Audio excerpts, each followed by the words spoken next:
తన తెలుగువాడైనటువంటి దత్తాత్రేయ గవర్నర్గా వెళ్లడంతో హిమాచల్ ప్రదేశ్ మీద గతంలో నేను అబ్జర్వ్ చేసిన హిమాచల్ ప్రదేశ్ అన్నటువంటిది మొన్నటిసారి అసెంబ్లీ ఎన్నికల్లో కాంగ్రెస్ గెలిచింది. బట్ పార్లమెంట్ ఎన్నికల్లో అంతకుముందు భారతీయ జనతా పార్టీ 4కి 4 గెలిచింది. అక్కడ అసెంబ్లీలో ఒకసారి గెలిచిన వాళ్ళు రెండోసారి ఓడిపోతుంటాం అన్నది సహజంగా జరుగుతుండేటువంటి ప్రక్రియ తమిళనాడు తరహాలు. ఇప్పుడు ఆంధ్రప్రదేశ్ కూడా అలాగే అవుతుందని తెలియాలి.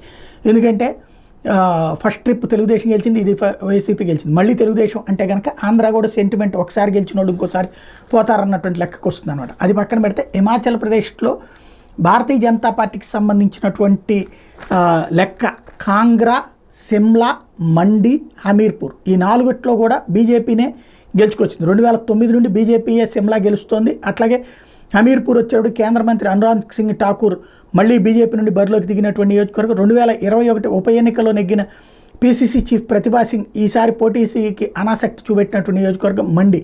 బాలీవుడ్ నటి కంగనా రనౌత్ అక్కడ బీజేపీ తరఫున పోటీ చేస్తుంది. మరోవైపు కాంగ్రాలో అభ్యర్థిని మార్చే ఆనవాయితీని బీజేపీ ఈసారి కూడా కొనసాగించి సీనియర్ నేత రాష్ట్ర పార్టీ ఉపాధ్యక్షుడు రాజీవ్ భారద్వాజ్కి టికెట్ ఇచ్చింది. కాంగ్రెస్ నుంచి సీనియర్ నేత ఆనంద్ శర్మ బరిలో ఉన్నటువంటి సీటు. ఈ 4 చోట్ల కూడా అత్యంత కీలకమైనటువంటి అంశం. అక్కడ ఈ దఫా 4కి 4 బీజేపీ గెలుచుకుంటుందా, లేకపోతే ఆనంద్ శర్మ లాంటి స్ట్రాంగ్ హోల్డ్ ఉన్నటువంటి వాళ్ళు ఉండటం, అట్లాగే హమీర్పూర్ లాంటి చోట్లన తలెత్తుతున్న పరిణామాల నేపథ్యంలో భారతీయ జనతా పార్టీ ఏమైనా చేజార్చుకుంటుందా చూడాలి.